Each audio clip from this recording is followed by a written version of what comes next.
The stars shimmered in the endless expanse of space, a canvas of twinkling lights that stretched far beyond the imagination's reach.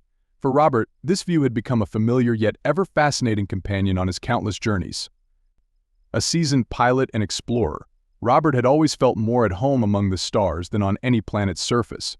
The vastness of space, the thrill of the unknown, and the promise of discovery were what kept him going. But this mission, routine as it seemed, was about to become anything but ordinary. Robert's spacecraft, the Starlight Echo, cruised smoothly through the void, its polished hull reflecting the distant starlight. The ship was a marvel of human engineering, equipped with state-of-the-art technology and designed for deep space exploration. Robert sat in the cockpit, his hands gliding over the controls with practiced ease. The soft hum of the engines was a comforting sound, a reminder of the vessel's reliability. He glanced at the navigation console, a holographic map displaying the vast star systems he had charted on this journey. Everything was proceeding as planned until a sudden, jarring lurch broke the serene silence. The Starlight Echo shuddered violently and alarms blared throughout the cabin. Robert's heart raced as he quickly scanned the control panels. A cascade of red lights indicated a catastrophic systems failure. He had faced malfunctions before, but this was different. The ship's artificial intelligence, an entity with a calming, feminine voice, spoke in a tone tinged with urgency. Critical malfunction detected. Main thrusters offline. Immediate course correction required. Robert's fingers flew across the controls, attempting to stabilize the ship. His mind raced, calculating the odds of surviving an emergency landing on an unknown planet. The navigation system had detected a small, uncharted celestial body within reach. It was their only hope. With a deep breath, Robert engaged the auxiliary thrusters, directing the ship towards the planet's surface. The descent was a chaotic blur. The Starlight Echo plunged through the planet's atmosphere, the friction causing the hull to glow an intense orange. Robert gritted his teeth, struggling to maintain control as the ship hurtled towards the ground. The landscape below came into view, a vast, desolate expanse of rocky terrain, devoid of vegetation or any signs of life. The ship's sensors registered the harsh environment, extreme temperatures, toxic gases, and a thin atmosphere. It was a hostile world, unwelcoming and unforgiving. The Starlight Echo touched down with a bone-jarring thud, skidding across the rocky surface before finally coming to a halt. The impact sent a cloud of dust and debris into the air, settling slowly in the oppressive stillness. Robert exhaled a shaky breath, his hands trembling from the adrenaline coursing through his veins. He quickly initiated the emergency protocols, shutting down the ship's systems and sealing the cabin. The silence that followed was deafening, a stark contrast to the chaos of moments before. After a tense minute, Robert unbuckled his harness and stood, his legs unsteady beneath him. The cabin lights flickered, casting eerie shadows on the walls. He activated the emergency power, and the dim interior lights stabilized, revealing the extent of the damage. The main control panels were cracked, and sparks occasionally sputtered from exposed wires. The situation was grim, but Robert's immediate concern was survival. He grabbed his exploration gear, a lightweight, durable suit designed for hostile environments, and donned it swiftly. The suit's helmet, equipped with a rebreather and a heads-up display, provided him with vital information about the planet's conditions. As the suit's systems came online, Robert checked the atmospheric readings. The air was toxic, filled with sulfurous gases that could easily asphyxiate an unprotected human. He made a mental note to conserve his suit's oxygen supply. With his helmet sealed, Robert approached the airlock. The door slid open with a hiss, revealing the barren landscape beyond. He hesitated for a moment, taking in the alien vista. The sky was a murky gray, the sun a distant, cold orb barely penetrating the thick, clouded atmosphere. Jagged rock formations jutted out from the ground, casting long, ominous shadows. The air was thick with the stench of sulfur, a sharp, acrid scent that stung even through his helmet's filters. As he stepped out onto the planet's surface, the ground crunched beneath his boots. The terrain was harsh and unyielding, a wasteland of sharp stones and brittle soil. Robert activated the suit's sensors, scanning the area for any signs of life or technology. The readings were faint but consistent. Something was emitting an energy signature not far from his position. His curiosity piqued. Robert set off towards the source. The journey was arduous. The landscape was a labyrinth of craggy outcroppings and treacherous ravines, requiring careful navigation. The suit's augmented vision helped him avoid the worst of the terrain, but the effort was exhausting. As he trudged forward, the energy readings grew stronger, and an uneasy feeling settled in the pit of his stomach. The source was close, and whatever it wasn't natural.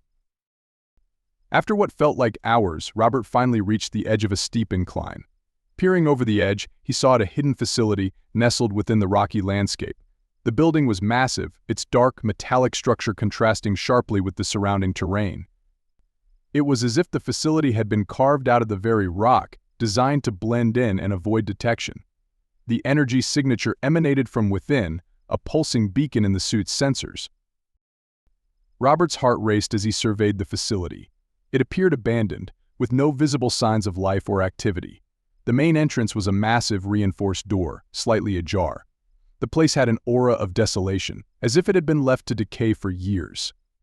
Yet something about it felt wrong, an eerie stillness that set his nerves on edge. Determined to uncover the facility's secrets, Robert made his way down the incline and approached the entrance. The door groaned as he pushed it open, revealing a dark corridor beyond. The air inside was cool and stale, a stark contrast to the harsh environment outside. As he stepped into the shadows, the door creaked shut behind him, sealing him inside. The corridor was dimly lit, the walls lined with flickering lights. The floor was cold metal, and the air carried a faint, unpleasant odor. Robert activated his helmet's night vision, illuminating the path ahead. The facility was a labyrinth of hallways and chambers, each more foreboding than the last. The deeper he ventured, the more oppressive the atmosphere became. It was as if the walls themselves whispered secrets best left forgotten.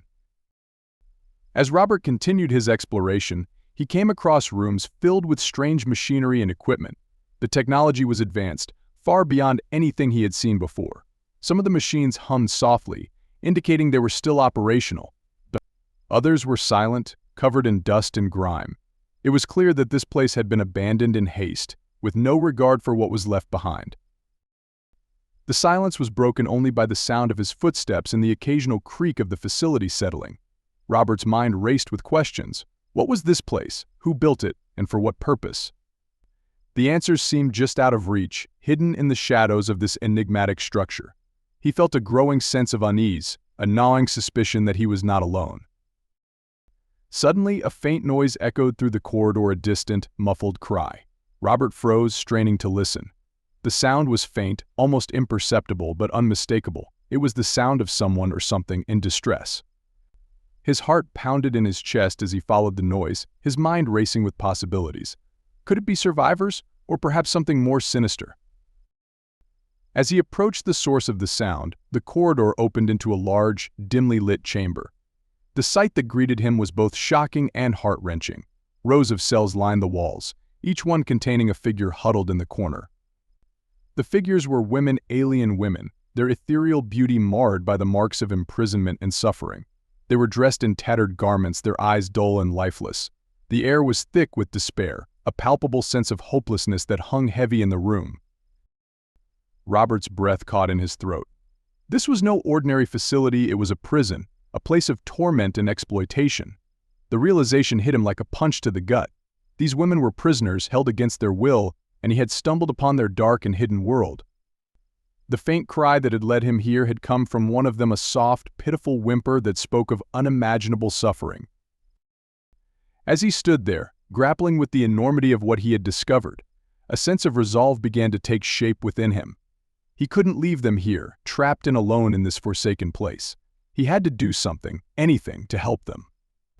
The thought of turning his back on these women, of leaving them to their fate, was unbearable. With newfound determination, Robert turned and made his way back down the corridor.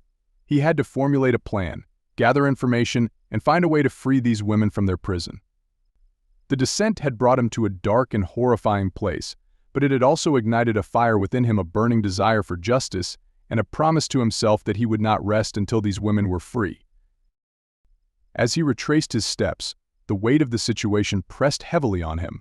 He knew the road ahead would be fraught with danger and challenges, but he was prepared to face them. The descent had been just the beginning, a prelude to a greater battle that lay ahead.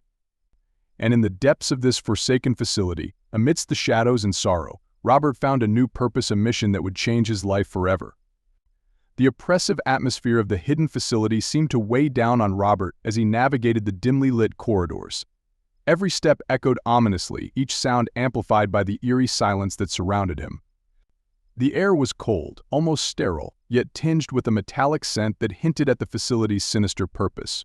Robert's mind raced, grappling with the shocking sight of the alien women imprisoned within the cold metal walls. The discovery had left him shaken, but his resolve to uncover the truth and find a way to help had only strengthened. The flickering lights overhead cast long, wavering shadows that danced along the walls, giving the entire place an unsettling, ghostly quality. As Robert made his way deeper into the facility, he noticed the architecture was unnervingly uniform. The corridors were sterile and monotonous, with no indication of what lay behind the unmarked doors lining them. It was as if the facility had been designed to erase individuality, to suppress any semblance of life within its confines. Robert's heart pounded in his chest as he approached a door at the end of the hallway. Unlike the others, this one was slightly ajar, and a soft, eerie glow seeped through the crack. He hesitated for a moment, then pushed the door open, revealing a large, sterile room filled with strange machinery and equipment. The air was cooler here, and the hum of machinery filled the space, creating a low, vibrating buzz that made the hair on the back of his neck stand on end. The room was dominated by a central console, surrounded by a complex array of monitors and control panels. Robert approached cautiously, his eyes scanning the screens. Most displayed streams of incomprehensible data, but one monitor caught his attention. It showed a live feed from various parts of the facility, including the cell block where the alien women were held. Robert's stomach churned as he watched the grainy footage, the women huddled in their cells, expressions of despair etched on their faces. As he examined the console, Robert noticed a series of files labeled with strange symbols. He accessed one of them, revealing a document written in a language he couldn't understand. His suit's translator struggled to parse the text, but a few words stood out, breeding experimentation. And control, the implications were horrifying. This wasn't just a prison, it was a breeding factory, a place where these women were exploited for their reproductive capabilities and subjected to cruel experiments. Anger and disgust welled up inside Robert. The thought of these women being used and abused in such a monstrous way was almost too much to bear. He forced himself to stay focused, knowing he needed more information to understand the full scope of what was happening here. He continued to sift through the files, discovering detailed reports on the women's physiological traits, their abilities, and the methods used to suppress them. One report, in particular, caught his eye. It described a device known as the suppression collar, a cruel piece of technology designed to inhibit the women's powers. The collars emitted a continuous signal that disrupted the neural pathways responsible for their abilities, rendering them helpless and compliant. The reports described the use of these collars as necessary to maintain control and ensure the success of the breeding program.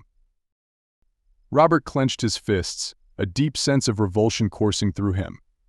The cold, clinical language of the reports did nothing to mask the horror of the situation. He could only imagine the suffering these women had endured, their powers stripped away, their bodies used as mere vessels. The thought made him sick, but it also fueled his determination. He couldn't leave them here, trapped in this nightmare.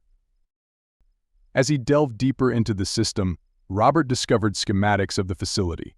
The complex was vast, with multiple levels and sections including laboratories, containment cells, and administrative offices. The schematics also revealed the presence of a heavily guarded central chamber, marked as Control Center. If he wanted to disable the facility's systems and free the women, that would be his primary target. But getting there wouldn't be easy. The facility was equipped with advanced security measures, including surveillance cameras, automated turrets, and a contingent of armed guards. Robert's training as a pilot and soldier had prepared him for many things, but infiltrating a heavily fortified facility was a daunting task. He needed a plan, and he needed allies. Robert's thoughts turned to the women he had seen in the cell block. They were the key to his plan. He couldn't do this alone, he needed their help. But first, he had to find a way to disable the suppression collars and free them from their cells. He searched through the files for any information on how the collars operated.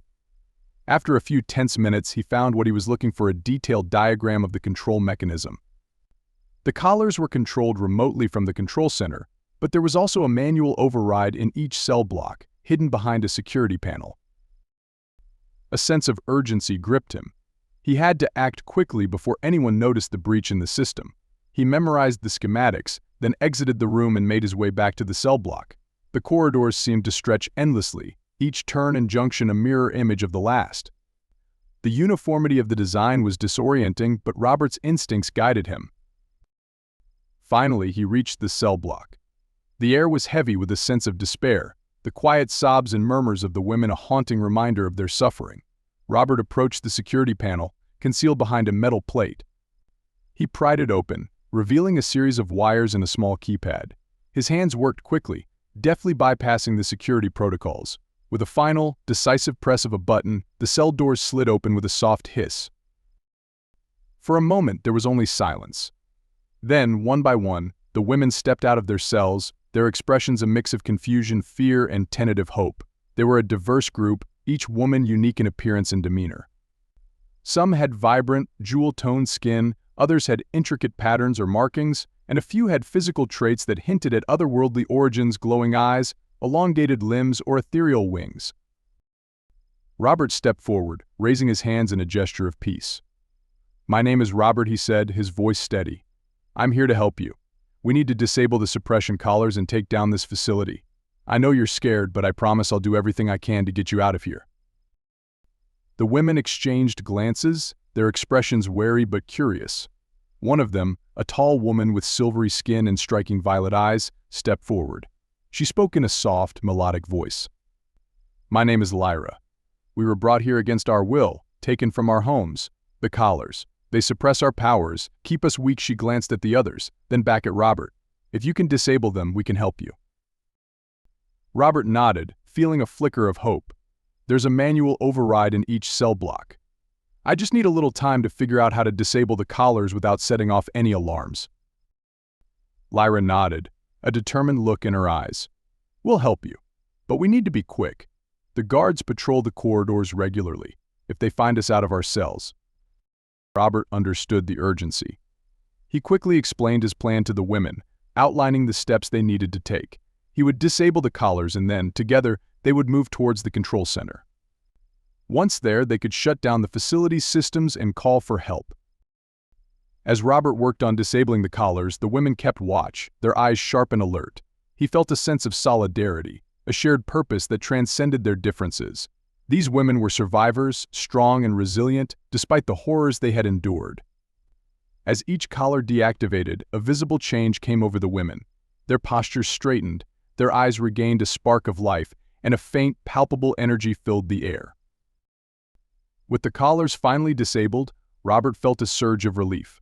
The women gathered around him, their expressions a mix of determination and gratitude. Lyra stepped forward, a small smile playing on her lips. "Thank you, Robert. You've given us a chance." He returned the smile, feeling a sense of camaraderie. "We're not out of this yet.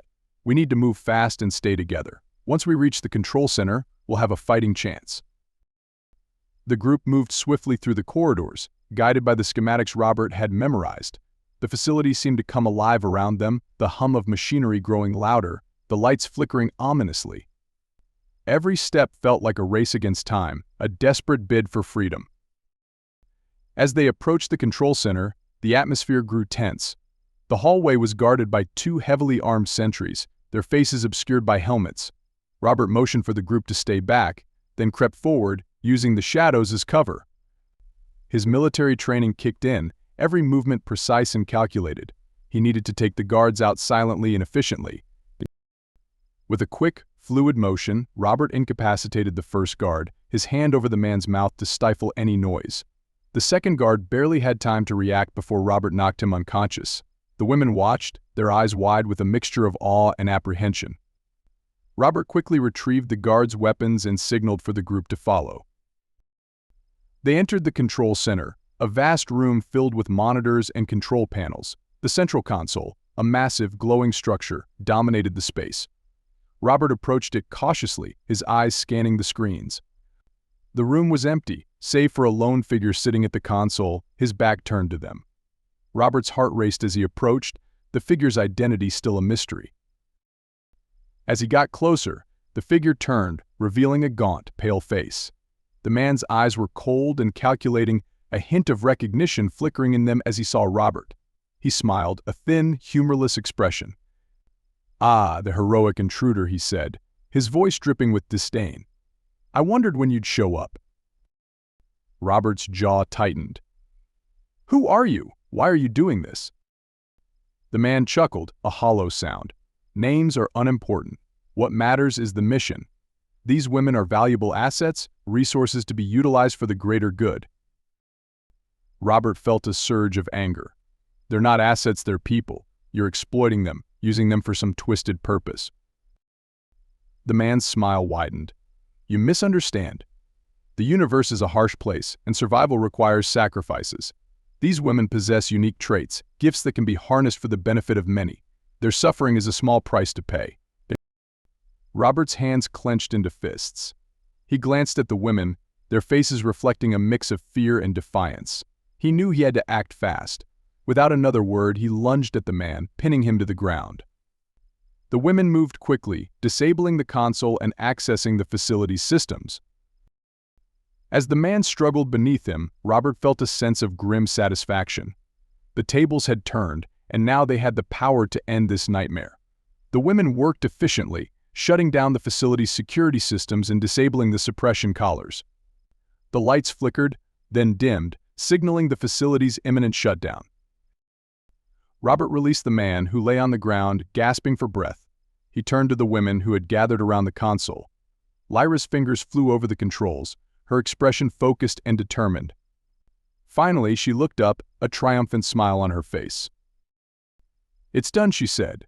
"The facility is offline, the collars are disabled, and the guards are locked out." A wave of relief washed over Robert. They had done it. The facility's grip on these women was broken, and their path to freedom was clear. But as they stood there, the reality of their situation set in. They were still stranded on a hostile planet, with limited resources and no way to communicate with the outside world. Robert looked at the women, their faces lit with a mix of hope and uncertainty. He knew their journey was far from over.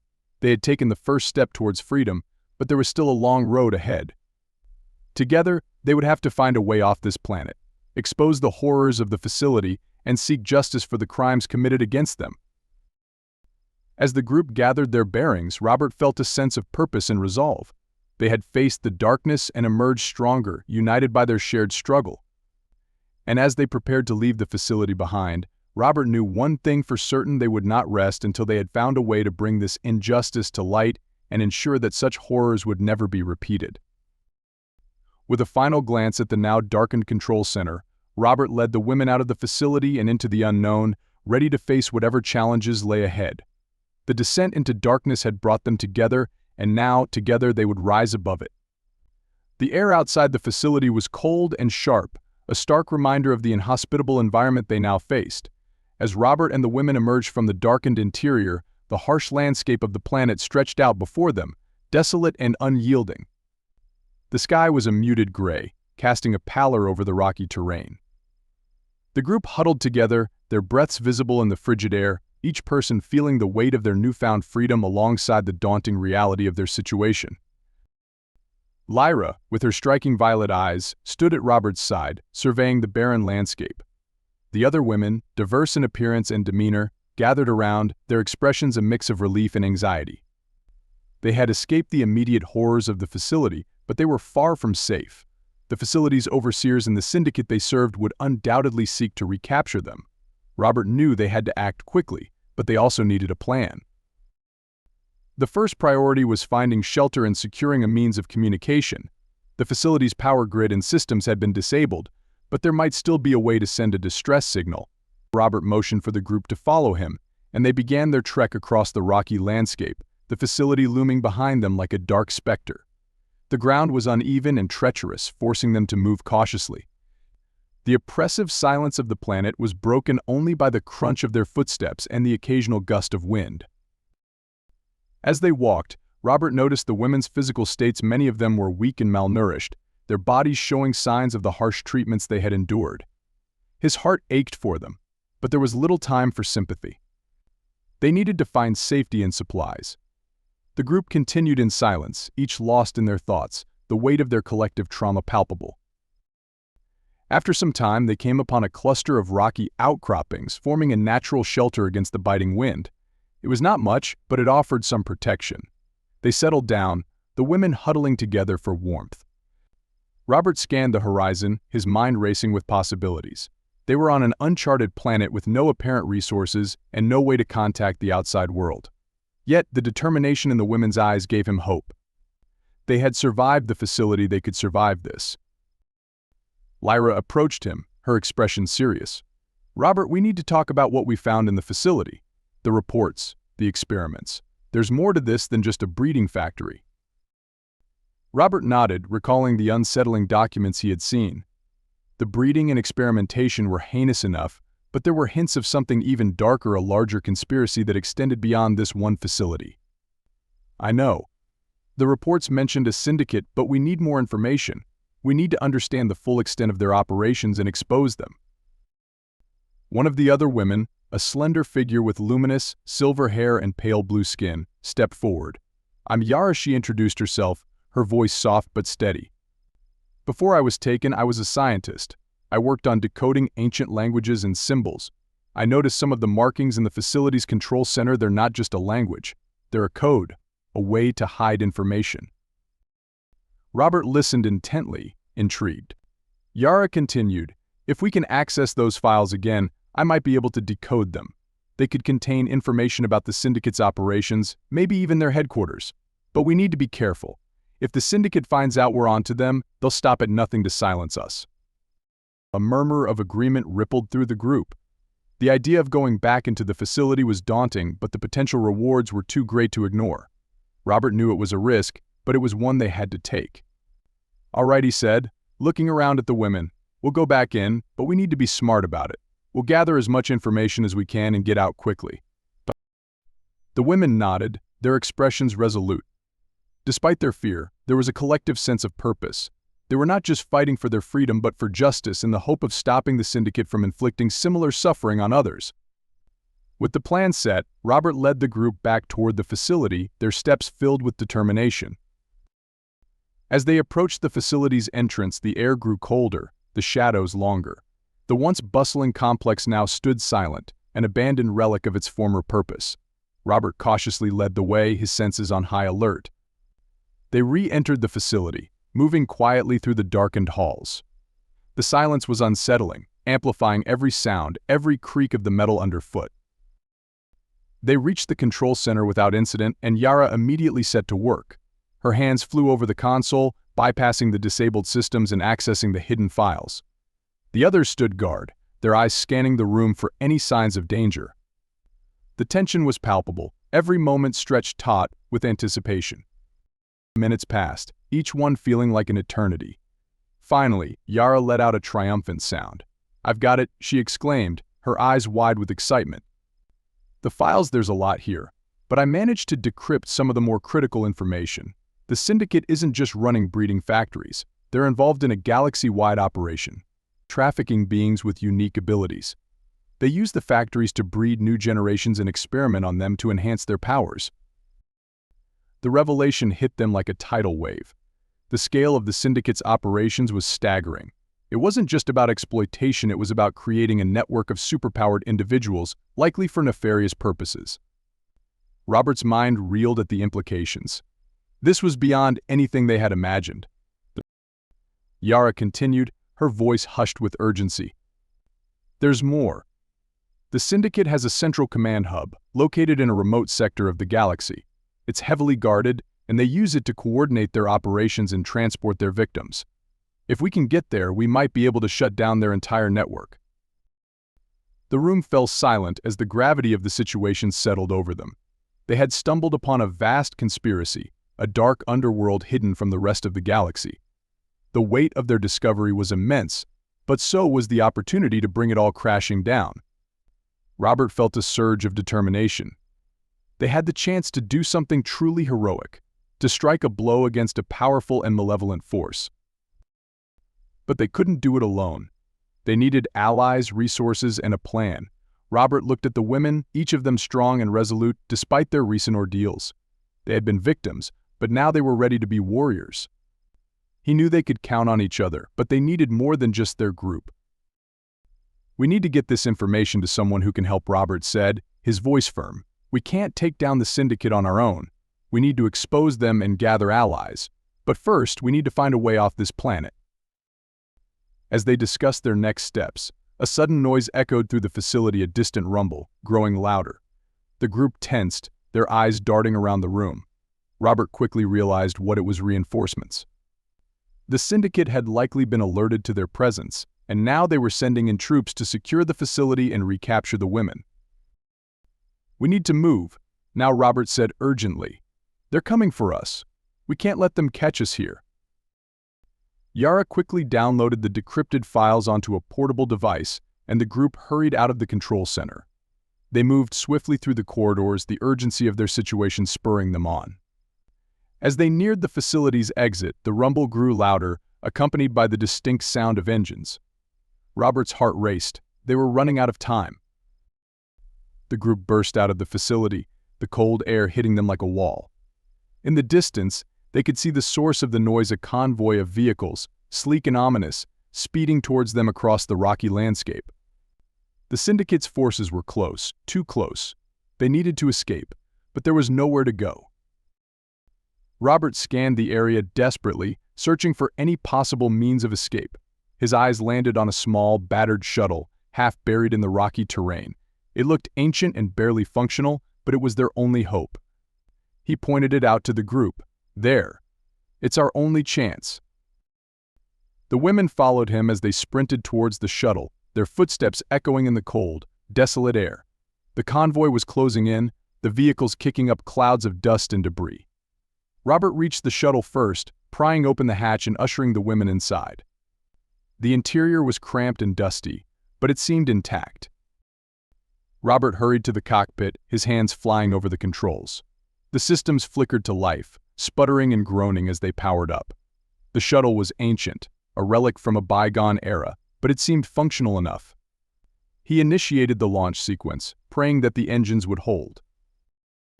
The shuttle rumbled and shook, the engines struggling to ignite. Robert glanced out the viewport, the convoy just meters away. The syndicate's forces had arrived, and they were armed. He could see the figures disembarking, weapons at the ready. There was no time left. With a final, desperate effort, Robert slammed his hand down on the ignition. The engines roared to life, the shuttle lurching forward. The group held on tight as the shuttle lifted off, the ground falling away beneath them. The convoy faded into the distance, the figures growing smaller and smaller. As they ascended into the sky, Robert felt a surge of relief. They had escaped, but just barely. The syndicate was now aware of their actions, and they would stop at nothing to hunt them down. The group was safe for now, but the real challenge was just beginning. They had the information, the evidence of the syndicate's crimes, but they were still stranded in the middle of nowhere, with limited resources and no clear destination. As the shuttle broke through the planet's atmosphere and into the cold vacuum of space, Robert turned to the group, his. The shuttle rattled and groaned as it ascended through the planet's thin atmosphere, the vibrations reverberating through the cramped cabin. The interior lights flickered intermittently, casting eerie shadows on the worn metal walls. Robert's hands were steady on the controls, his eyes focused on the data streaming across the console. The shuttle was a relic, an outdated model that had likely been abandoned long ago. Its systems were barely functional, and the fuel reserves were worryingly low. Yet, it was their only hope of escape. The women sat behind him, their faces a mixture of relief and anxiety. The rush of their escape still lingered, an adrenaline-fueled haze that had yet to dissipate. Lyra, with her striking violet eyes, leaned forward, her expression a mask of determination. "What's our status?" she asked, her voice cutting through the tense silence. Robert glanced at the display, the readings fluctuating wildly. "We've cleared the atmosphere," he replied, his tone measured. "But this shuttle is in bad shape. We're low on fuel, and the navigation systems are outdated. We need to find a safe place to land and regroup." Yara, the silver-haired scientist, nodded thoughtfully. "The shuttle systems are ancient, but they should still have basic star charts.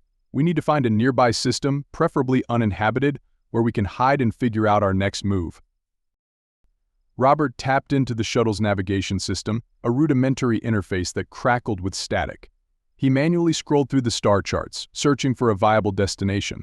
The options were limited. Most nearby systems were either uncharted or known to be hostile.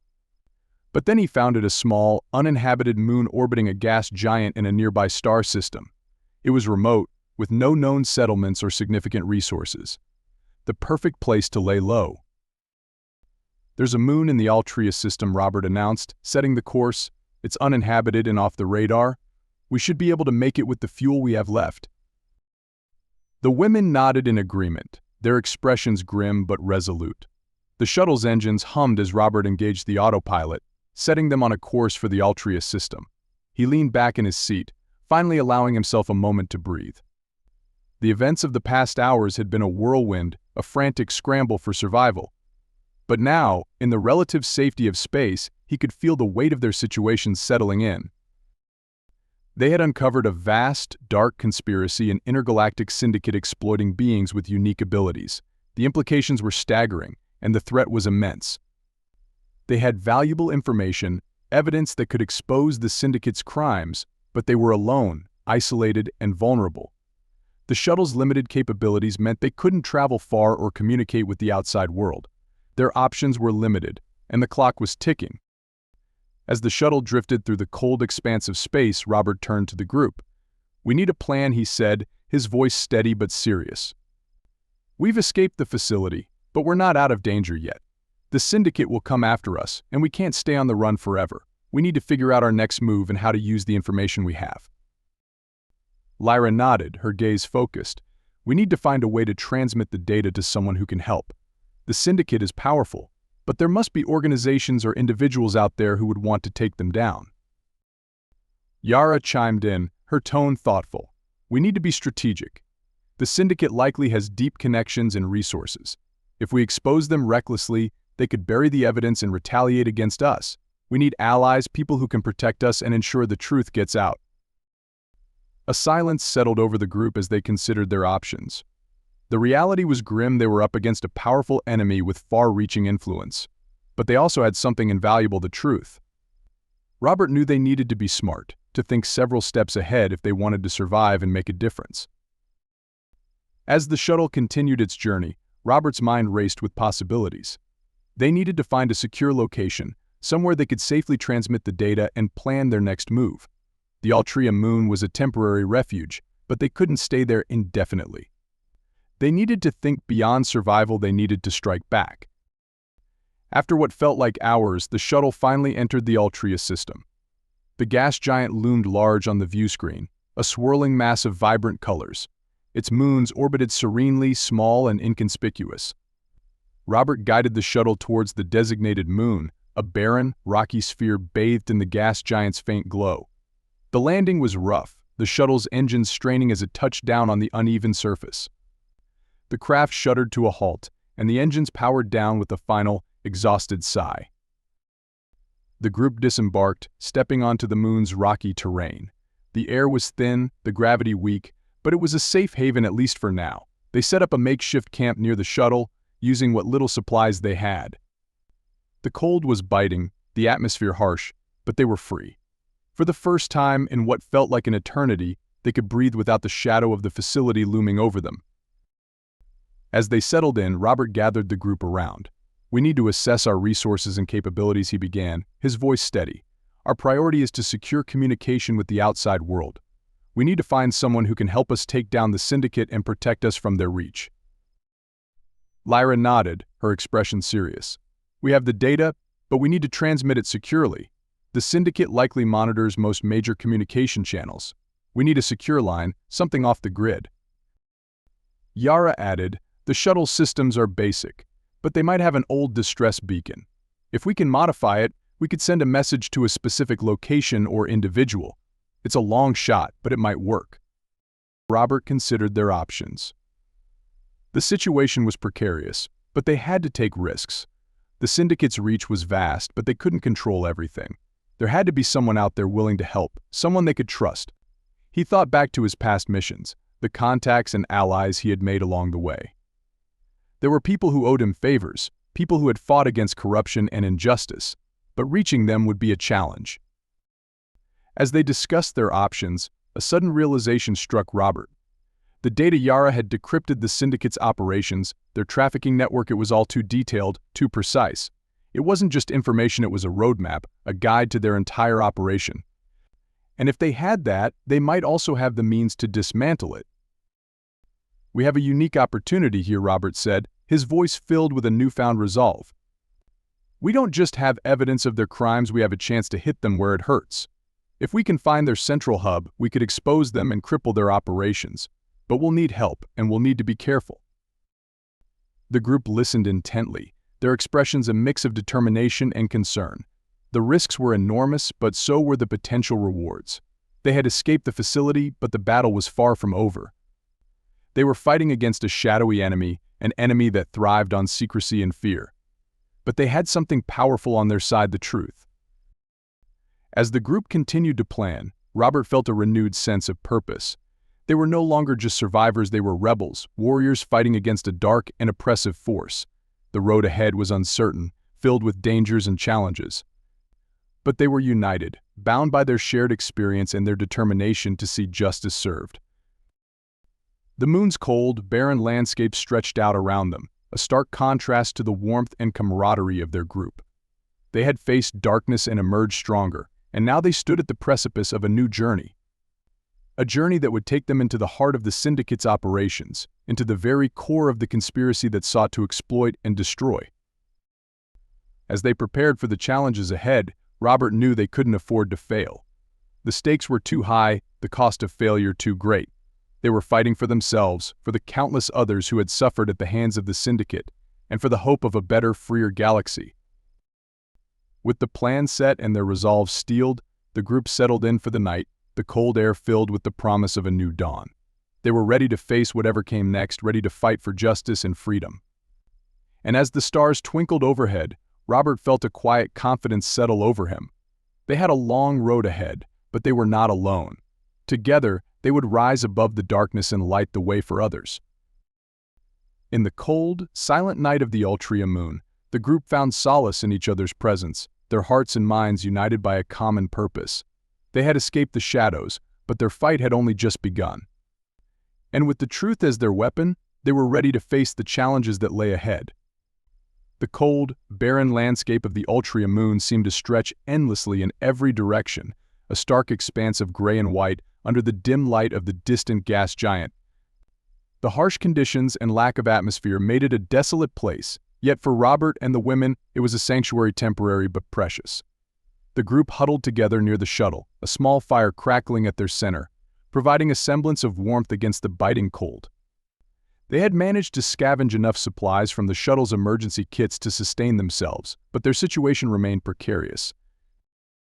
As the days passed, the initial adrenaline of their escape began to wane, giving way to a deeper understanding of their reality. They were marooned on an inhospitable moon, with limited resources and no immediate means of contacting the outside world. The realization of their isolation brought a sobering clarity, but it also fostered a sense of unity among them. Strangers thrown together by circumstance, they found themselves bound by a shared purpose and a growing camaraderie. Robert took the opportunity to get to know the women better. Each one had a story, a past filled with both light and shadow. Their resilience in the face of adversity was a testament to their strength, and Robert felt a deep admiration for them. They had been victims of a cruel and exploitative system, yet they carried themselves with grace and determination. He knew that their bond would be crucial in the days to come as they prepared to take on the syndicate. One evening, as they gathered around the fire, Lyra began to speak. Her voice, soft and melodic, carried a weight of experience and wisdom. "I was taken from my home planet of Selvora," she said, her violet eyes reflecting the flickering flames. "We are a peaceful people, known for our psionic abilities. The syndicate saw us as valuable assets, a resource to be exploited. They captured me and others, using us for our powers and abilities." The group listened in rapt silence, the crackling of the fire the only sound. Lyra continued, her expression distant. "They suppressed our abilities with those collars, but they couldn't suppress our spirits. We communicated telepathically, sharing our stories, our hopes, and our fears. It was our way of resisting, of holding on to our identities in a place that sought to erase them." Yara, the silver-haired scientist, nodded. "I come from a world rich in knowledge and technology," she said, her voice tinged with a hint of pride. "The Syndicate coveted our advancements, our understanding of ancient technologies. They captured me and my colleagues, hoping to extract our knowledge for their own gain. They forced us to work on their projects, to decipher ancient scripts and unlock hidden powers." Robert felt a pang of anger and sorrow as he listened to their stories. The Syndicate's cruelty knew no bounds, exploiting the unique traits of each species for their own nefarious purposes. Yet, despite the horrors they had faced, these women remained strong, their spirits unbroken. It was a testament to the resilience of life, the indomitable will to survive and resist. As the night wore on, more stories were shared. Each woman had a unique background, a different culture and history. Some came from lush, vibrant worlds filled with life and beauty, while others hailed from harsh, unforgiving planets where survival was a daily struggle. Despite their differences, they found common ground in their shared experience of captivity and exploitation. The bonds they formed in the facility, and now on this moon, grew stronger with each passing day. Robert shared his own story, telling them about his life as a pilot and explorer. He spoke of the countless missions he had undertaken, the distant worlds he had visited, and the people he had met along the way. He told them about the thrill of discovery, the beauty of the cosmos, and the sense of purpose he found in exploration. But he also spoke of the darker side of his work, the corruption, the greed, and the exploitation he had witnessed. He had seen firsthand the lengths to which powerful entities would go to maintain control and profit at the expense of others. The group listened intently, their expressions thoughtful. They understood all too well the darker side of the galaxy, having lived through it themselves. But there was also a sense of hope, a belief that they could make a difference. Together, they had the power to challenge the Syndicate, to expose their crimes and bring justice to the countless victims. In the days that followed, the group continued to bond and grow closer. They shared their knowledge and skills, teaching each other about their respective cultures and abilities. Lyra demonstrated her psionic powers, a form of telepathy that allowed her to communicate without words. She explained that her people used these abilities to connect with one another on a deeper level, fostering a sense of unity and understanding.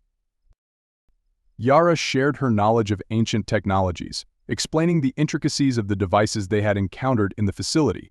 She showed them how to decipher ancient symbols and scripts, a skill that could prove invaluable in their mission. The other women, too, shared their unique talents and experiences, each contributing to the group's growing pool of knowledge and skills. As they trained and prepared, Robert noticed a transformation in the women. The fear and uncertainty that had marked their initial escape were gradually replaced with confidence and determination. They were no longer just survivors, they were warriors, ready to fight for their freedom and the freedom of others. Robert felt a deep sense of pride and admiration for them. They had faced unimaginable horrors, yet they stood tall, unbroken and resolute. One day, as they gathered around the shuttle's rudimentary communication console, Yara announced that she had found a way to modify the distress beacon. "It's not perfect," she said, her hands deftly working on the console, "but it should allow us to send a message to a specific location. We just need to decide where to send it." The group fell silent, considering their options. They needed to contact someone they could trust, someone with the power and resources to help them. Robert thought back to his past missions, the people he had met along the way. There were a few individuals who came to mind, people who had fought against corruption and injustice, who had stood up for the oppressed. He knew they needed to choose carefully. The Syndicate's reach was vast, and they couldn't afford to expose themselves to the wrong people. Finally, Robert spoke. "I have a contact in the Galactic Free Alliance," he said, his voice steady. "They're a group dedicated to fighting corruption and protecting the rights of all sentient beings. They're not as powerful as the Syndicate, but they have a network of allies and resources. If we can get the information to them, they might be able to help us." The women nodded in agreement. The Galactic Free Alliance was a beacon of hope for many in the galaxy, a symbol of resistance against tyranny and exploitation. They had a reputation for standing up to powerful entities and advocating for justice. If anyone could help them, it would be the Alliance. Yara finished her work on the console and nodded to Robert. "The beacon is ready," she said. "We can send a message to your contact, but we'll need to be quick. The Syndicate might pick up the signal and trace it back to us." Robert nodded, understanding the urgency. He quickly composed a message, detailing their situation and the evidence they had gathered against the syndicate. He included a summary of the decrypted data and the location of the syndicate's central hub. The message was brief but detailed, designed to convey the gravity of the situation without revealing too much. He knew they couldn't afford to give away their location or identities, not until they were sure they could trust the recipient. With the message prepared, Yara activated the beacon. The console hummed softly, a faint light blinking on the display. They watched in tense silence as the message was transmitted, the signal carrying their hopes and fears across the vast expanse of space. It was a gamble, a leap of faith, but it was their best chance. As the transmission ended, the group let out a collective sigh of relief. The message was sent, and all they could do now was wait. The uncertainty weighed heavily on them, the knowledge that the syndicate could be closing in at any moment. But they found solace in each other's presence, in the bonds of friendship and trust they had forged. They had come a long way, and they knew that whatever happened next, they would face it together. As the night fell, the group gathered around the fire once more, their spirits buoyed by a sense of camaraderie. They shared stories and laughter, finding moments of joy amidst the uncertainty. It was a reminder of their humanity, of the resilience of the spirit even in the darkest of times. They were not just victims or fugitives, they were survivors, fighters, and friends.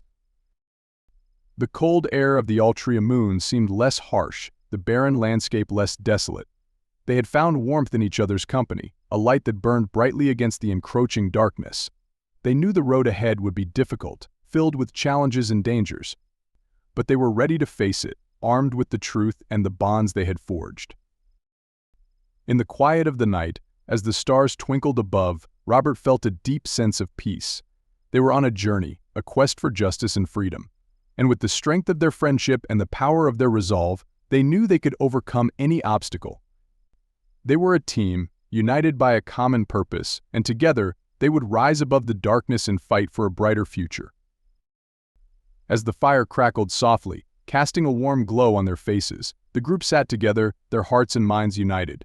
They were ready for whatever came next, ready to face the challenges and dangers that lay ahead.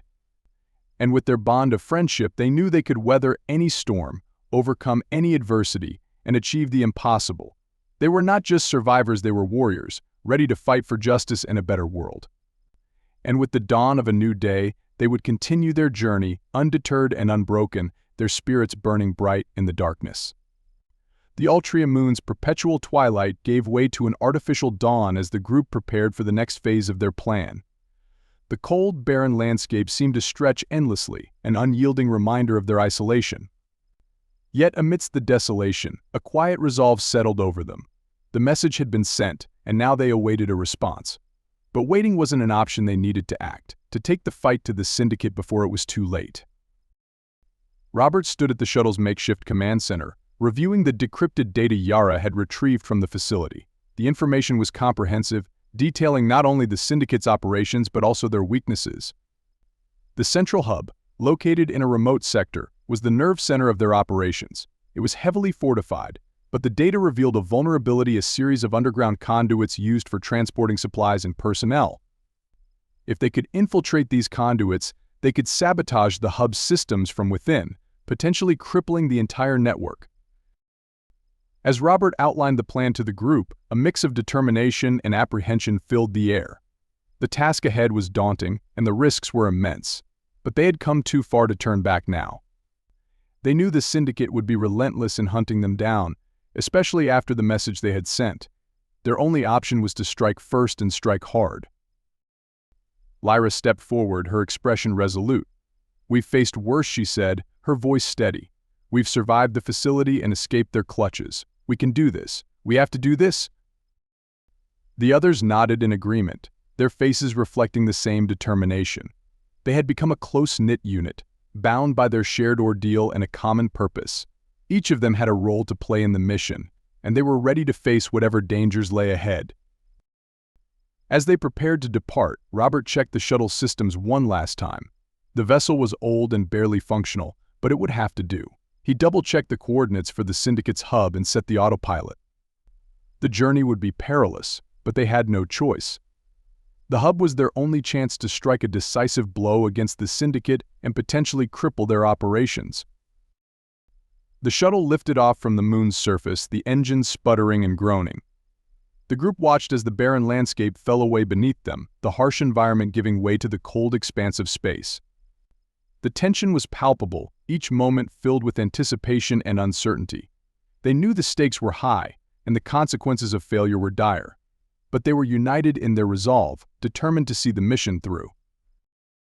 The journey to the hub was uneventful, the shuttle navigating through the vastness of space with a quiet efficiency. The group used the time to review the plan, going over every detail and contingency. They knew the hub would be heavily guarded, with security measures in place to prevent unauthorized access. But they also knew that the element of surprise was on their side. The Syndicate would not expect a direct attack, especially from a group of fugitives. As they approached the hub, the shuttle's sensors picked up a faint energy signature. The hub was hidden within a dense asteroid field, a natural barrier that provided additional protection. The group maneuvered the shuttle carefully, navigating through the field with precision. The asteroids loomed large, their jagged surfaces casting long shadows in the dim light of the distant stars. It was a treacherous path, but they pressed on, their determination unwavering. Finally, the hub came into view. It was a massive structure, a sprawling complex of interconnected modules and towers. The exterior was sleek and imposing, a stark contrast to the rugged asteroids surrounding it. The hub's defensive systems were visible, a network of automated turrets and sensor arrays designed to detect and neutralize any threat. It was a formidable fortress, but they had a plan. Robert guided the shuttle towards the coordinates they had obtained from the data. The conduits were located beneath the hub, accessible only through a hidden entry point. The entry was small and well-concealed, designed to blend in with the surrounding terrain. It was a calculated risk, but they had no other choice. They needed to get inside and disable the hub's systems from within. The shuttle landed softly on a small asteroid near the entry point. The group disembarked, their movements cautious and deliberate. The air was thin and the gravity was weak, but they had prepared for this. They donned their spacesuits, the suit systems activating with a soft hum. The suits were equipped with stealth technology, designed to mask their presence from the hub's sensors. It was their best chance of going undetected. Robert led the way, his eyes scanning the terrain for any signs of movement. The others followed, their steps silent and purposeful. They reached the entry point without incident, the small hatch blending seamlessly with the asteroid's surface. Robert activated the entry mechanism, the hatch sliding open with a faint hiss. They entered the conduit, the narrow passageway stretching out before them. The conduit was dark and cold, the walls lined with pipes and cables. It was a stark contrast to the sleek exterior of the hub, a hidden underbelly that spoke of the Syndicate's clandestine operations. The group moved cautiously, their senses on high alert. They knew that the hub's defenses were sophisticated, and any misstep could alert the guards to their presence. As they made their way deeper into the conduit, the air grew colder, the passage narrowing. The group stayed close, their movements synchronized.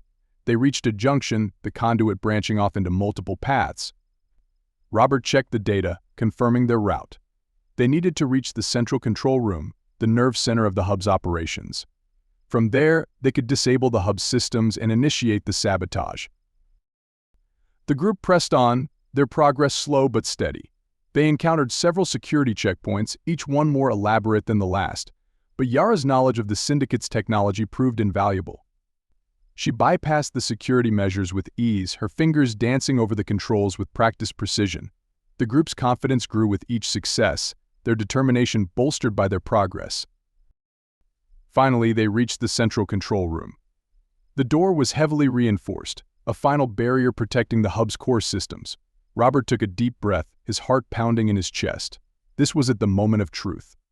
He motioned for the group to take their positions, each person ready for the final push. Yara approached the door, her expression focused. She connected her datapad to the control panel, her eyes scanning the display. The door's security protocols were complex, but she was confident in her abilities. She began the decryption process, the seconds ticking by in agonizing silence. Suddenly, the door slid open with a soft click. The group tensed, their eyes darting to the control room beyond. It was a large circular chamber filled with monitors and control panels. The room was empty, the only sound the faint hum of machinery. The group entered cautiously, their eyes scanning the room for any signs of danger. Robert approached the central console, his hands steady on the controls. He activated the systems, the monitors flickering to life. The data they had obtained from the facility was accurate. This was the hub's nerve center, the control point for their entire operation. Robert quickly accessed the hub's systems, his fingers flying over the controls. As he worked, the others took up defensive positions, their eyes on the entrances to the room. They knew that their presence wouldn't go unnoticed for long. The hub's security systems were sophisticated, and it was only a matter of time before the guards realized something was amiss. But they were prepared, ready to face whatever came their way. Robert worked quickly, bypassing the hub's security protocols and accessing the core systems. He disabled the hub's defenses, shutting down the turrets and sensor arrays. He then initiated a data transfer, sending the hub's records to a secure location. It was a risky move, but they needed the evidence to expose the syndicate's crimes. As the data transfer completed, a sudden alarm blared through the room.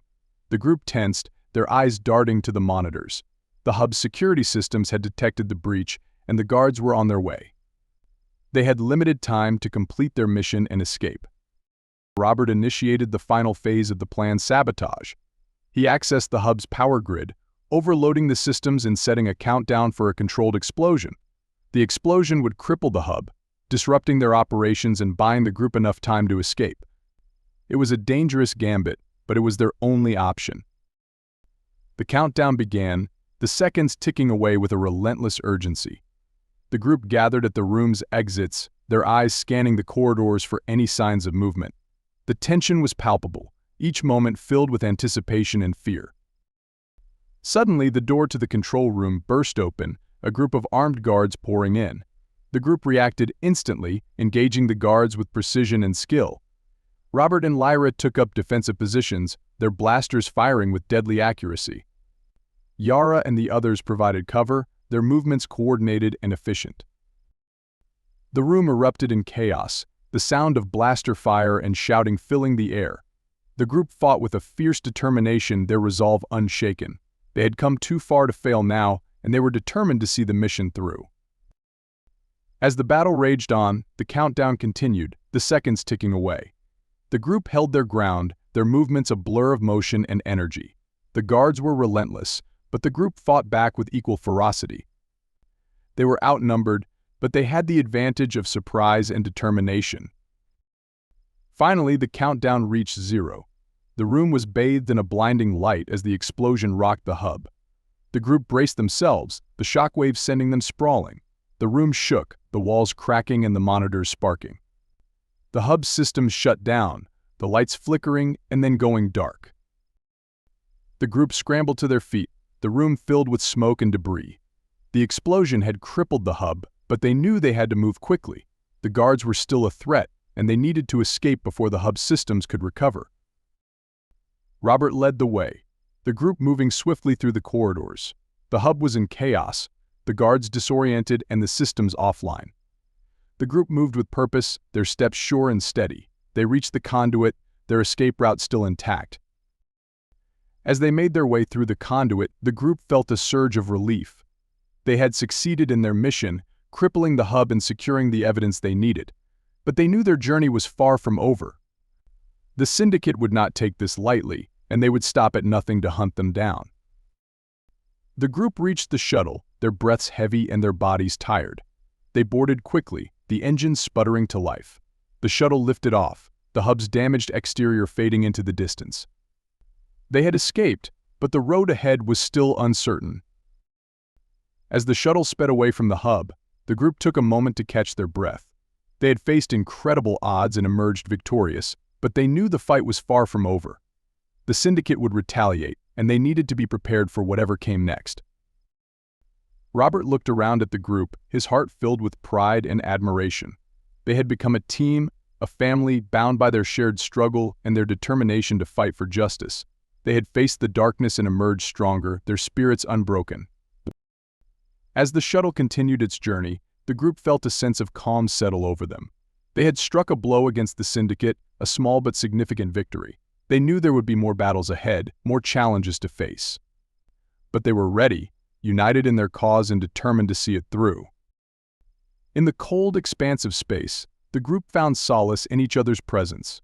They were not alone in their fight, and they knew they had the strength to overcome any obstacle. They had taken a stand against tyranny and injustice, and they would continue to fight for a better future. As the stars twinkled in the distance, the group looked forward with hope and determination.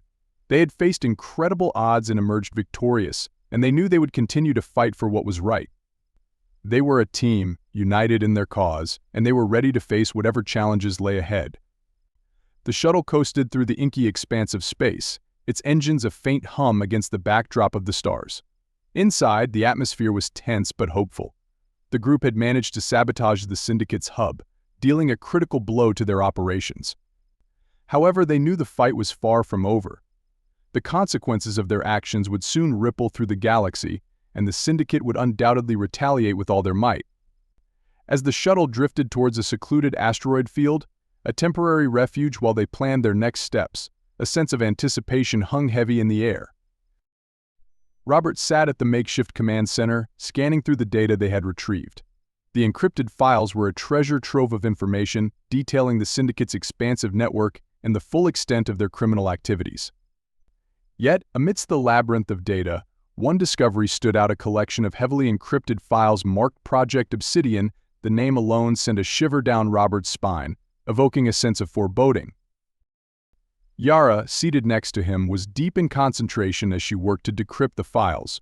Her fingers danced over the console, her expression one of intense focus. The rest of the group huddled around, their eyes fixed on the screen.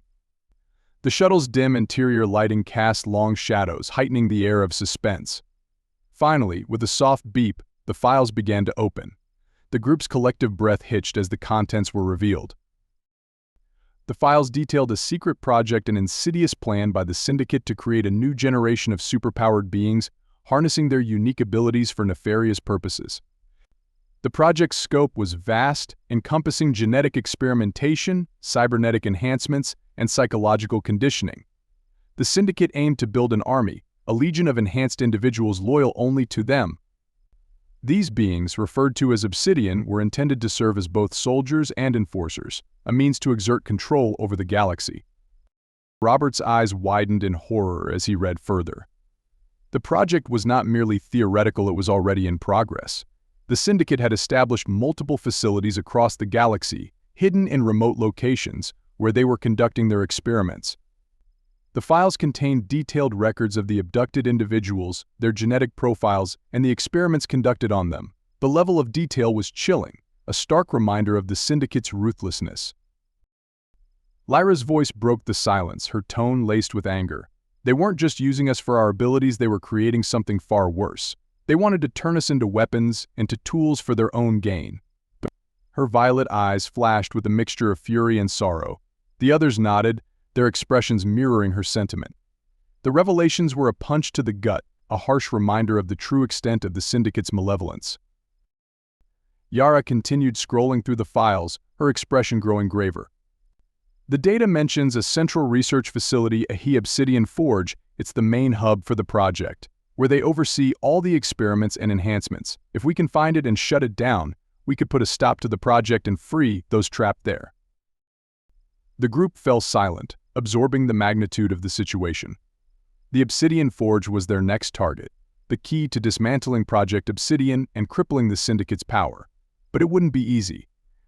The facility was heavily guarded, and the syndicate would be on high alert after the sabotage of their previous hub.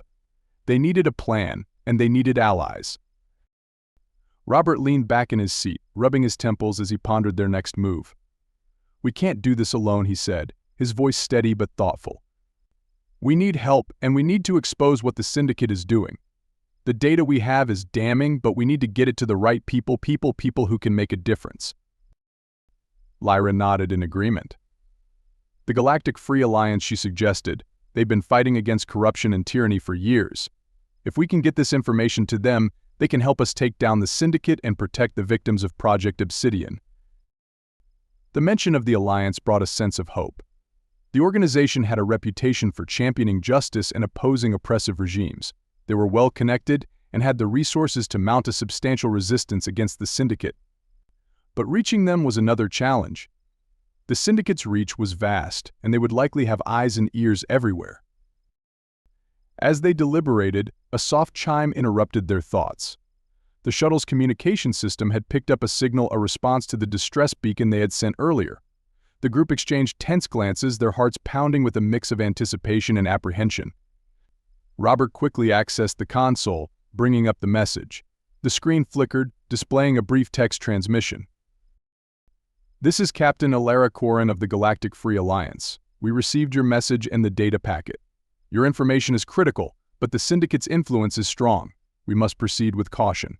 Rendezvous at the following coordinates for further instructions. Stay safe. Korin out." A palpable sense of relief washed over the group. The Alliance had received their message and was willing to help, but the caution in Korin's words was clear. The syndicate's influence was widespread, and they couldn't afford any mistakes. The coordinates provided were in a remote sector, far from the syndicate's known territories, a perfect location for a covert meeting. Robert nodded, a sense of purpose settling over him. "All right, let's prepare. We have a lot of ground to cover, and we need to stay under the radar. The syndicate will be looking for us, and we can't afford to be found." The group quickly set to work, preparing the shuttle for the journey. Yara continued to safeguard the decrypted data, ensuring it was securely stored and ready for transfer.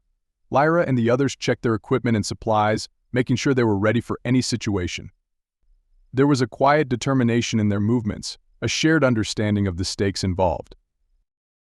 As the shuttle entered hyperspace, the group gathered in the main cabin. The stars outside blurred into streaks of light, the familiar sensation of faster-than-light travel washing over them. It was a moment of relative calm, a brief respite from the tension and danger that had defined their journey so far. Robert took the opportunity to address the group, his voice steady but earnest. "We've come a long way, and we've faced incredible odds. But we can't let our guard down. The syndicate will stop at nothing to protect their secrets and maintain their power. We're not just fighting for ourselves. We're fighting for all the victims of their crimes. We need to stay focused and work together." The group nodded in agreement, their expressions resolute. They understood the gravity of the situation and the challenges ahead. They had uncovered a dark and dangerous conspiracy, and now they had a chance to expose it and bring about change. But they couldn't afford any missteps. The syndicate was a formidable enemy, and any mistake could have catastrophic consequences. As the shuttle continued its journey, the group fell into a quiet routine. They checked their equipment, reviewed the data, and discussed potential strategies. There was a sense of camaraderie among them, a bond forged in the crucible of their shared experiences. They had faced danger and adversity together, and they had emerged stronger and more united. Finally, the shuttle exited hyperspace, dropping into the designated coordinates. The rendezvous point was an unassuming asteroid field, a perfect hiding place for a covert meeting.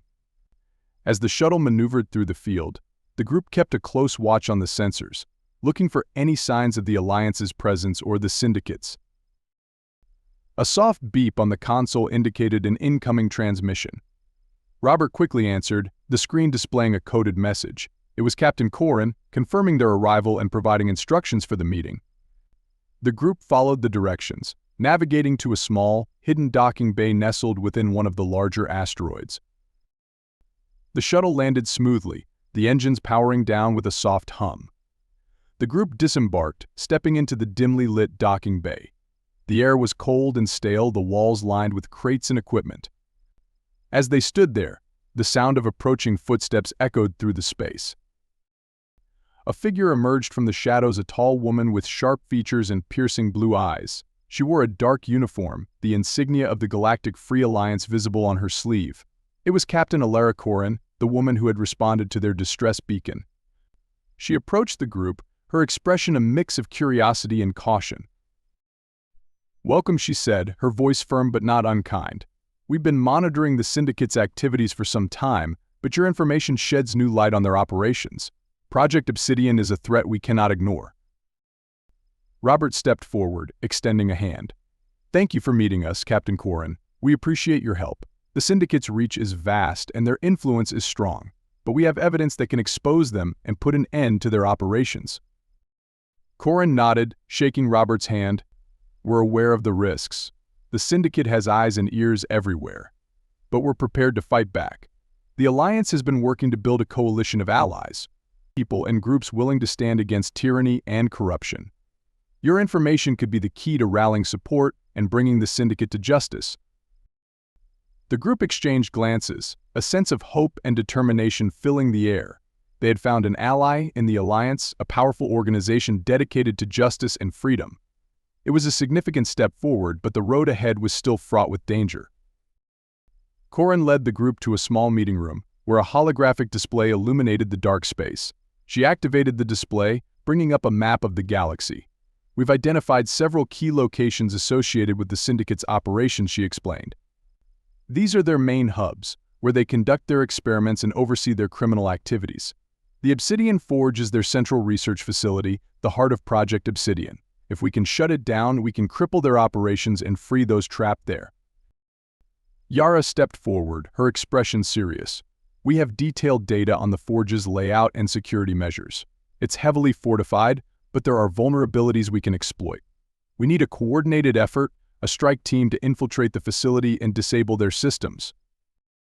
Corin nodded, her eyes sharp. The Alliance can provide support, but we need to act quickly. The Syndicate will be on high alert after the sabotage at their hub. We can't afford to waste time.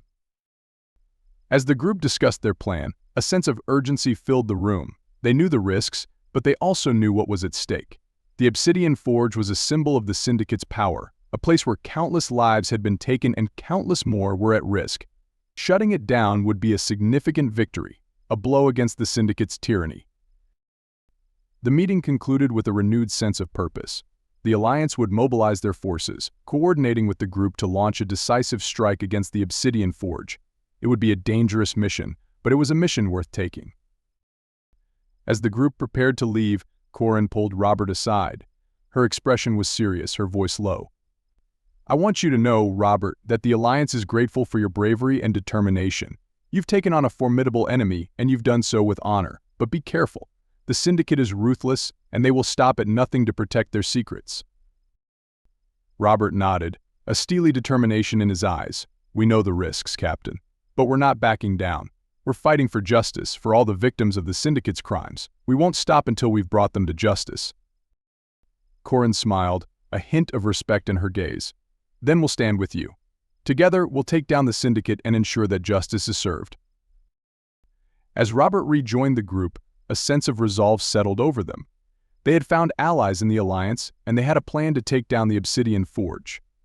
The road ahead would be dangerous, filled with challenges and obstacles.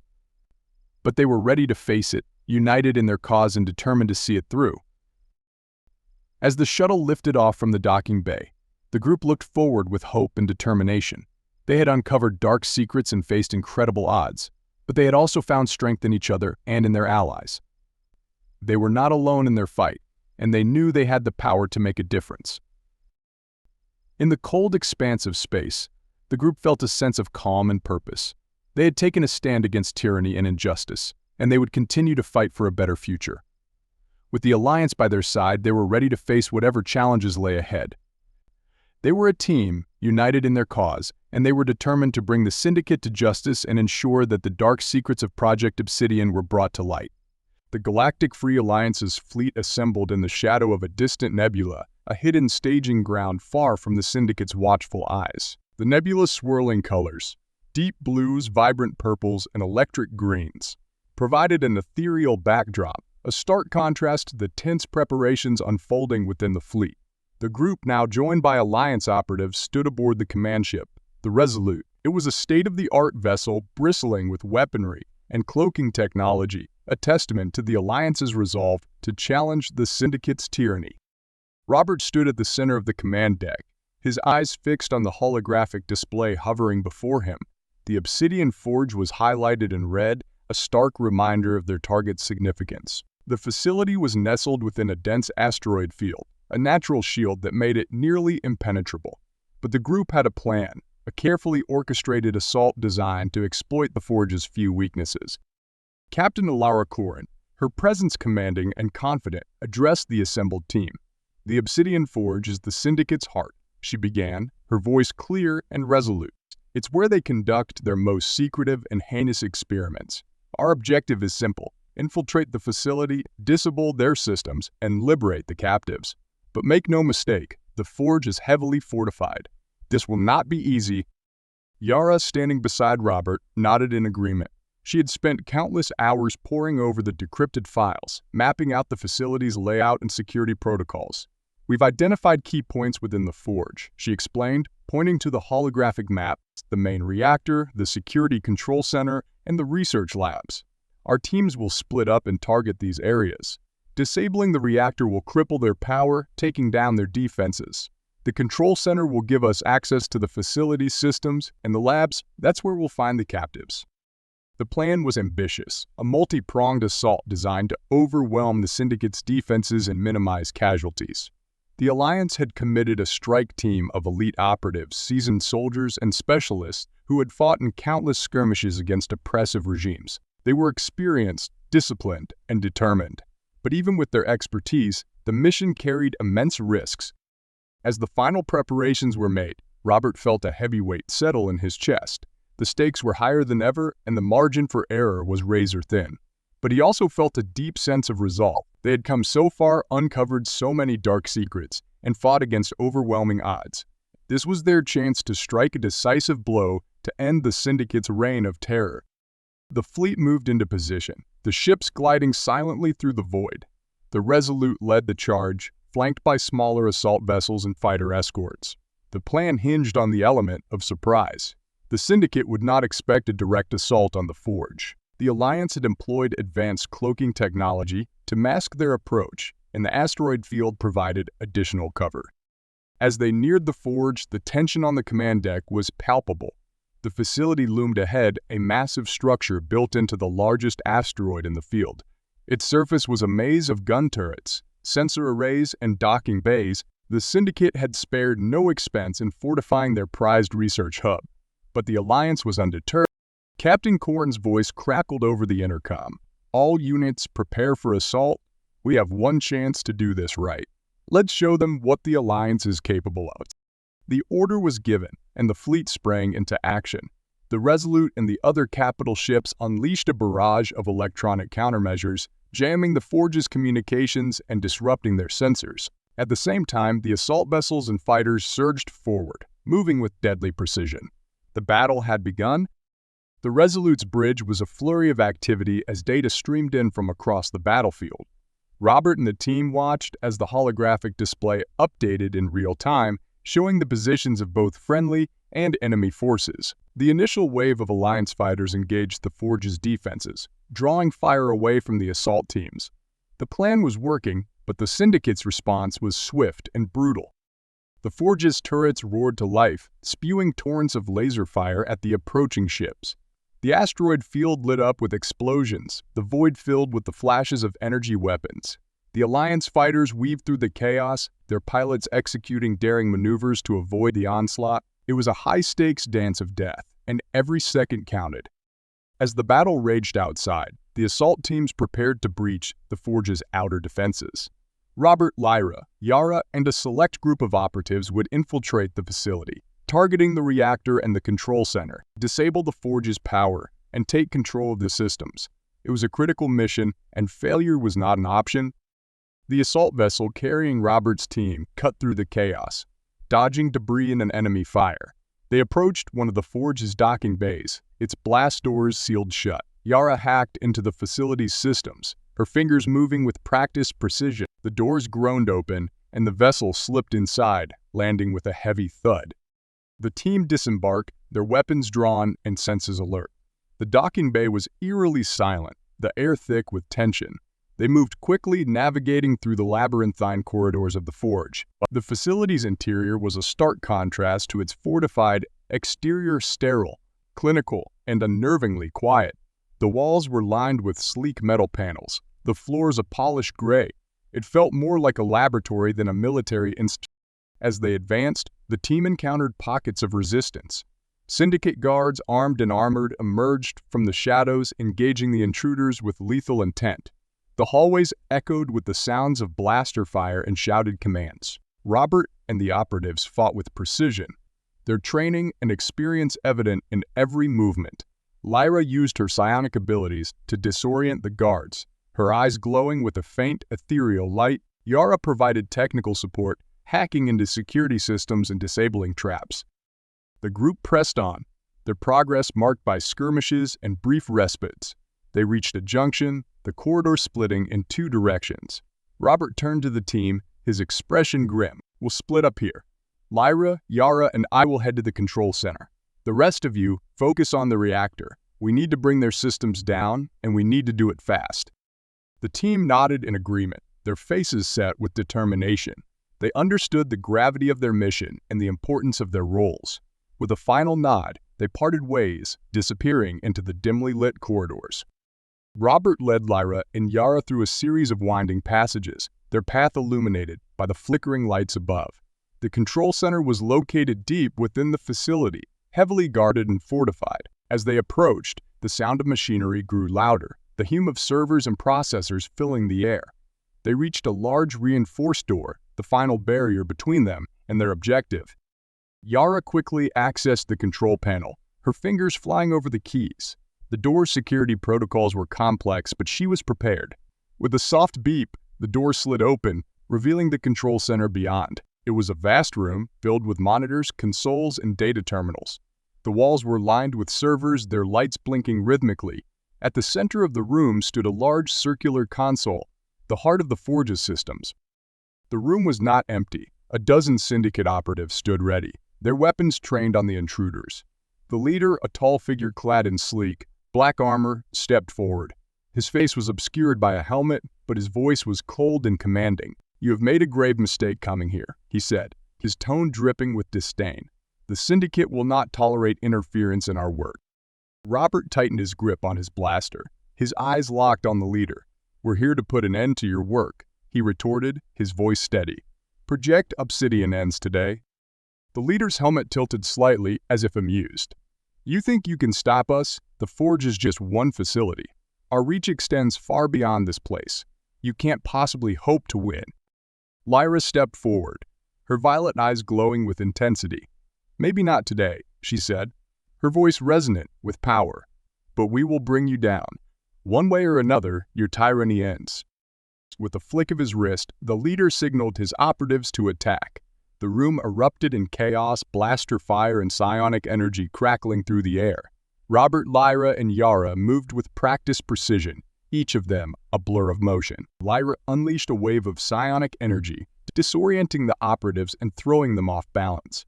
Robert fired with deadly accuracy, his blaster bolts finding their marks.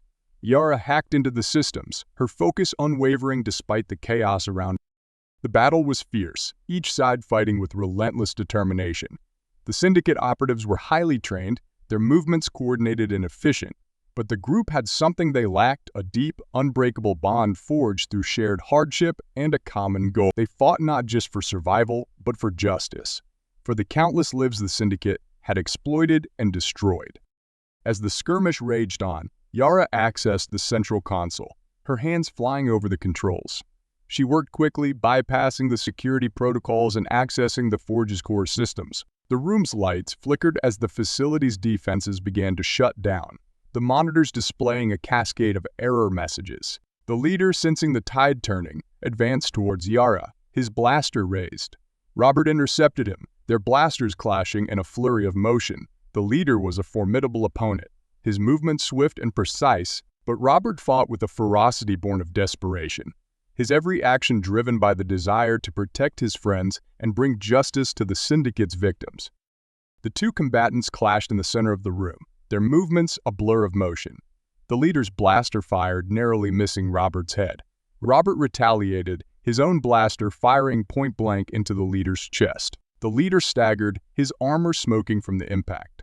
He raised his blaster again, but Lyra intervened, her psionic energy slamming into him with a force that sent him crashing to the floor.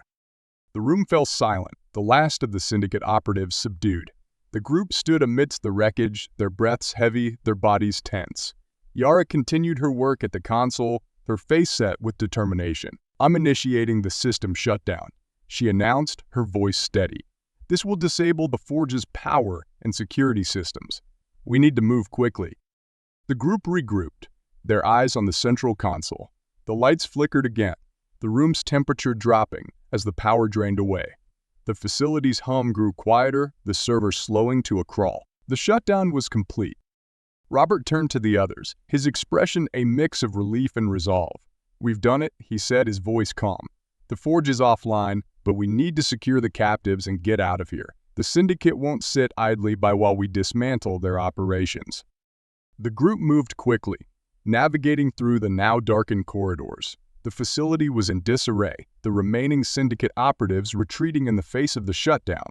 The group reached the research labs, the air thick with a sense of urgency. They entered the main lab, their eyes scanning the room for any signs of life. The lab was a cold, sterile space, filled with containment pods and medical equipment. The walls were lined with monitors displaying vital signs and data. The group approached the pods, their hearts heavy with the weight of what they might find. Inside the pods were the captives, the victims of Project Obsidian. They were a mix of species, their bodies marked by the cruel experiments they had endured. Some had cybernetic implants. Others bore the signs of genetic modifications. They were unconscious, their faces pale and still. Lyra approached one of the pods, her expression softening with empathy. "These poor souls," she murmured, her voice filled with sorrow. "They've been through so much. We need to get them out of here to safety." Yara quickly accessed the lab systems, initiating the pod release sequence. The pods hissed open, the captives slowly awakening from their induced sleep. The group moved among them, offering words of comfort and reassurance. The captives were disoriented, their eyes wide with fear and confusion. But as they recognized the group as their saviors, a sense of relief washed over them. As the captives were freed, the group worked to escort them to the docking bay.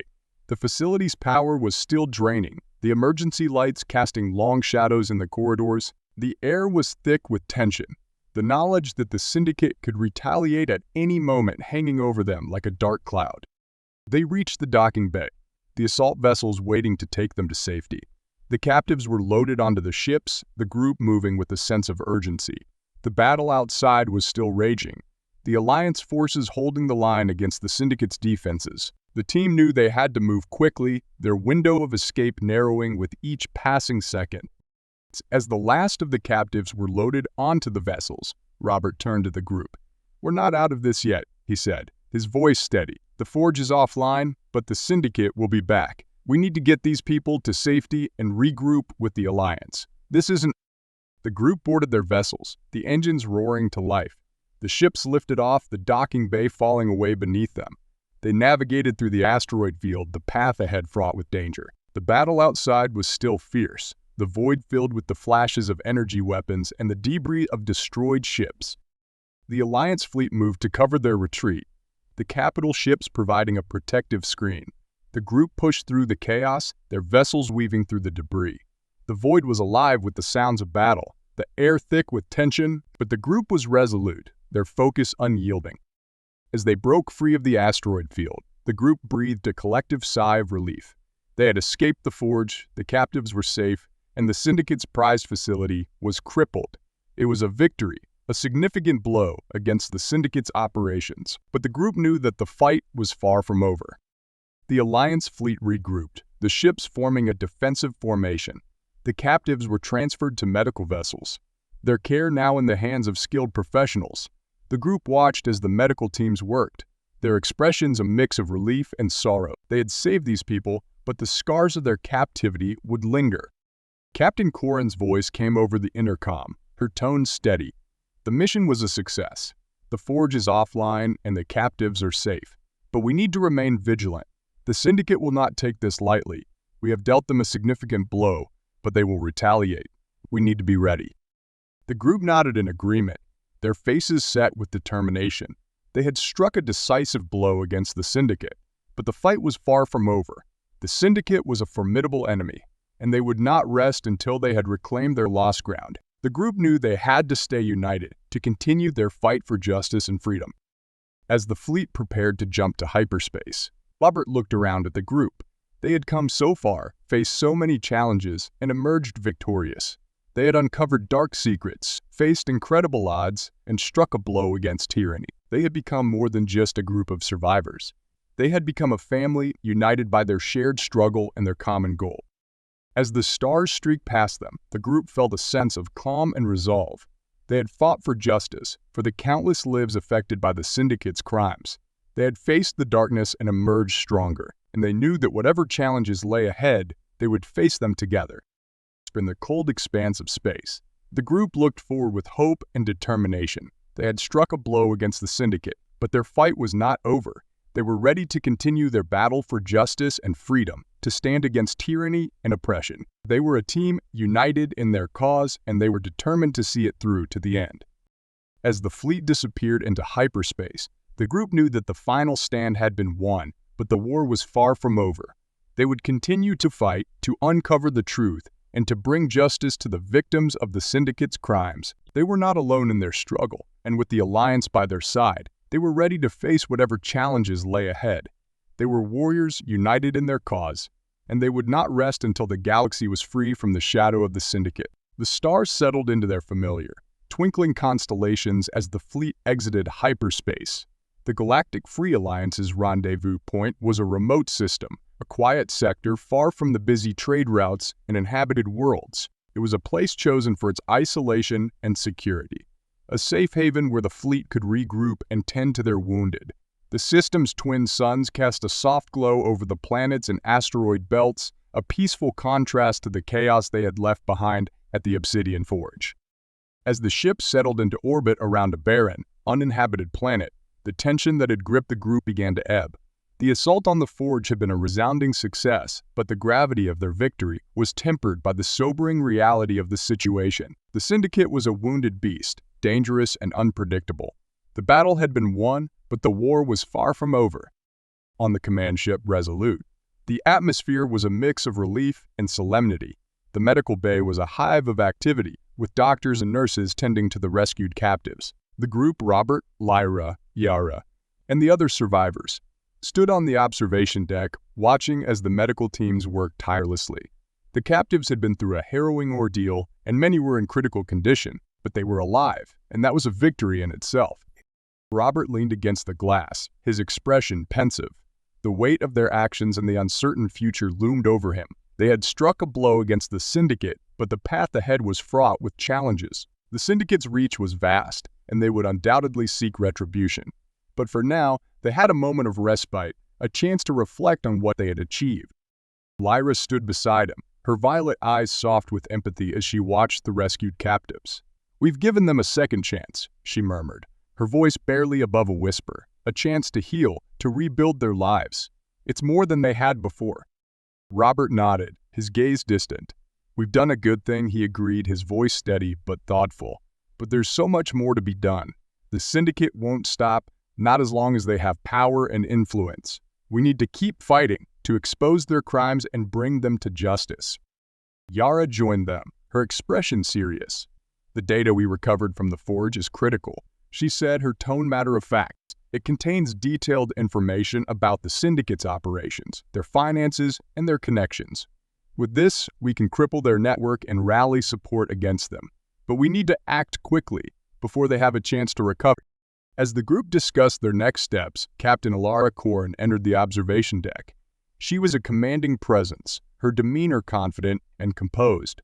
She approached the group, her eyes reflecting the same mix of relief and resolve. "The Alliance is ready to assist in any way we can," she said, her voice firm. "We've already begun analyzing the data you recovered.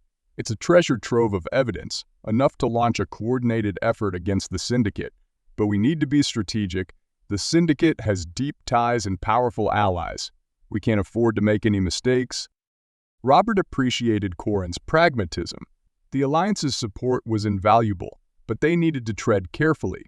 The Syndicate's influence extended far and wide, and a single misstep could have dire consequences. They needed to rally their own allies, build a coalition strong enough to withstand the Syndicate's wrath. The group continued to strategize, mapping out potential targets and allies. The Syndicate's operations were widespread, but they had identified several key figures and locations that could be leveraged to dismantle their network. It was a daunting task, but the group was resolute. They had faced immense challenges and emerged victorious. They could do it again. As the discussions continued, a soft chime echoed through the ship's intercom. It was a signal indicating that a transmission had been received. The group exchanged curious glances, and Corin activated the nearest console. The screen flickered to life, displaying a message from one of the Alliance's intelligence operatives. "This is Agent Alaric of the Galactic Free Alliance Intelligence Division. We've intercepted communications indicating that the Syndicate's leadership is regrouping. They're planning a counterattack, and they're mobilizing their forces. We need to act fast to prevent them from regaining their footing. Stand by for further instructions."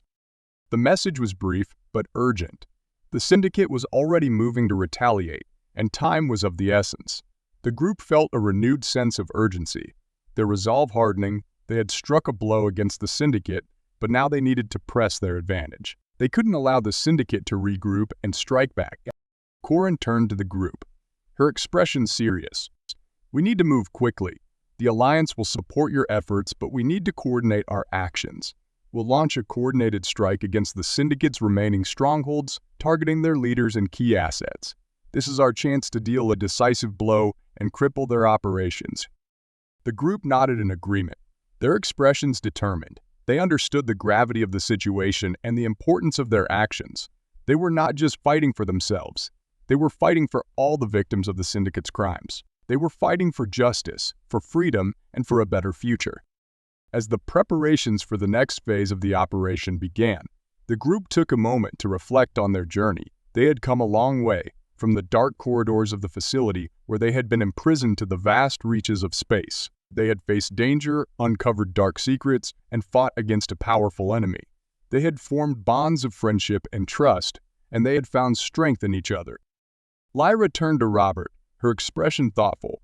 "We've been through so much," she said softly, "but I believe we can do this. We've proven that we're stronger together, that we can make a difference. No matter what happens, I'm glad we're fighting this fight together." Robert smiled, a rare moment of warmth amidst the tension. "I feel the same way," he replied. "We've come a long way, and we've faced a lot of challenges. But we've also made a lot of progress. We've shown the galaxy that the Syndicate isn't invincible, that there are people willing to stand up and fight for what's right." Yara joined them, her expression resolute. "We've uncovered the truth and we've exposed the Syndicate's crimes. Now we need to make sure that justice is served. We need to dismantle their network and bring their leaders to justice. It's not going to be easy, but we have to try." The group shared a moment of quiet solidarity, their thoughts and emotions intertwined. They knew that the road ahead would be difficult, filled with dangers and challenges. But they also knew that they were not alone. They had each other, and they had the support of the Alliance. Together, they could make a difference. As the fleet prepared to jump to hyperspace, the group steeled themselves for the battles to come. They had a mission, a purpose, and a determination to see it through. They were warriors united in their cause, and they would not rest until the Syndicate's power was broken. The stars outside the viewport began to blur as the fleet entered hyperspace, the familiar sensation of faster-than-light travel washing over them. The group felt a sense of calm and focus, their minds clear and their resolve unshaken. They were ready to face whatever challenges lay ahead, ready to continue their fight for justice and freedom. In the cold expanse of space, the group found a sense of peace and purpose. They had fought for justice for the countless lives affected by the Syndicate's crimes. They had faced the darkness and emerged stronger, united by their shared struggle and their common goal. They were not alone in their fight, and they knew they had the power to make a difference. As the fleet hurtled through hyperspace, the group looked forward with hope and determination. They had struck a blow against the Syndicate, but their fight was not over. They were ready to continue their battle for justice and freedom, to stand against tyranny and oppression. They were a team, united in their cause, and they were determined to see it through to the end. In the vastness of the galaxy, the group felt a sense of unity and strength. They had fought for what was right, and they would continue to do so. They were warriors, defenders of justice, and they would not rest until the Syndicate was brought to justice. They knew the road ahead would be difficult, but they were ready to face it together. As the fleet continued its journey, the group felt a deep sense of purpose and resolve. They had uncovered dark secrets, faced incredible odds, and struck a blow against tyranny. They had become more than just a group of survivors. They had become a family united by their shared struggle and their common goal. They would continue to fight for justice, for freedom, and for a better future. And with the Alliance by their side, they were ready to face whatever challenges lay ahead. They were not alone in their fight, and they knew they had the power to change the galaxy. As the stars streaked past them, the group looked forward with hope and determination. They had come a long way, and they knew that their journey was far from over. But they were ready to face whatever challenges lay ahead, united in their cause and determined to bring justice to the victims of the Syndicate's crimes. They were warriors, united in their fight for justice and freedom, and they would not rest until the galaxy was free from the shadow of the Syndicate.